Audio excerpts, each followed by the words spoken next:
Chapter 2. The Way of Discrimination.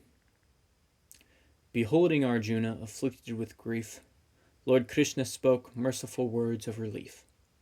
How have doubts born of ignorance entered your heart? They lead not to the truth, but to false worlds apart. Arjuna, still doubting, eyes brimming with tears, inquired from Krishna regarding his fears.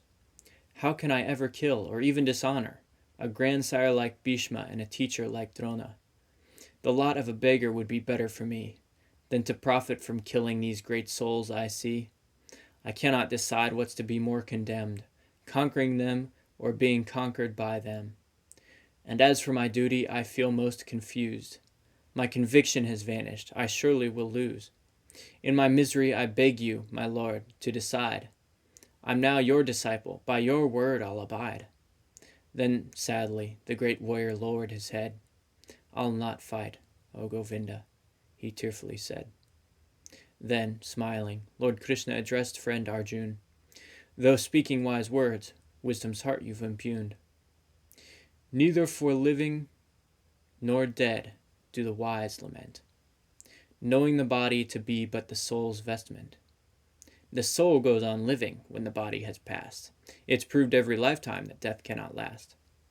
Just as every man's journey from youth to old age, so the soul's transmigration is viewed by the sage. The coming and going of joy and distress are like winter's and summer's varying dress. They arise from the senses, O archer superb. One must tolerate them and not be disturbed. All those who know truth in its reality know well that the real never ceases to be. That the unreal, in fact, does never exist. Such knowledge is gained by those who persist. The force that pervades these bodies is spirit.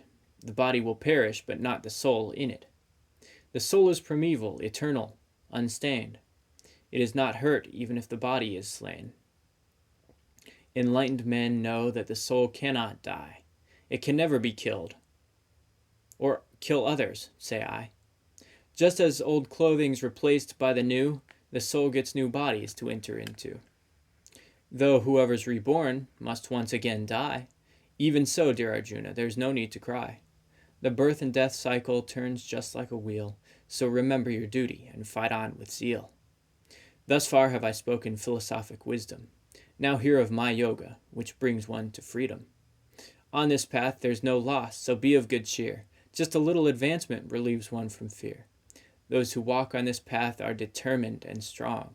Since their goal is one only, they will never go wrong. Whereas mundane consciousness is irresolute, goes from object to object like a prostitute. In a mind too attached to its sensual pleasure, spiritual life is a difficult measure. Treat pleasure and pain alike in all seasons. The sober take refuge in me, with good reason. You have a right to your duty, but not to its gain. You can neither possess, nor create, nor maintain. Be steadfast in yoga, look not for reward. Work with detachment, giving all to your Lord. Arise and engage in devotion to me. Surrender yourself, from disgrace you'll be free. Please fulfill my desire, that's all that I ask. Then peace and contentment will be yours at last. Arjuna said, What are the traits, Lord, of your pure devotee, of one whose consciousness is anchored in thee? What does he desire? Of what does he talk? How does he subsist? To where does he walk? Lord Krishna said, The man of true wisdom thinks always of me. Not enslaved by his mind, he is happy and free. He derives his enjoyment from myself alone. His mind remains pure. He has not to atone. By dwelling on objects of sense satisfaction, one becomes soon attached to impious action. From attachment comes lust. Lust thwarted turns to rage. Then delusion overwhelms even a sage. One's memory is clouded when delusion takes place. Then he gives up my service to live in disgrace. With intelligence thus lost, life loses real worth, and he enters again the cycle of rebirth. But one who controls the senses, the demands of the senses, keeping the principles, avoiding offenses, is quickly enlightened by my mercy most kind. Plain living, high thinking, he's not bound by the mind.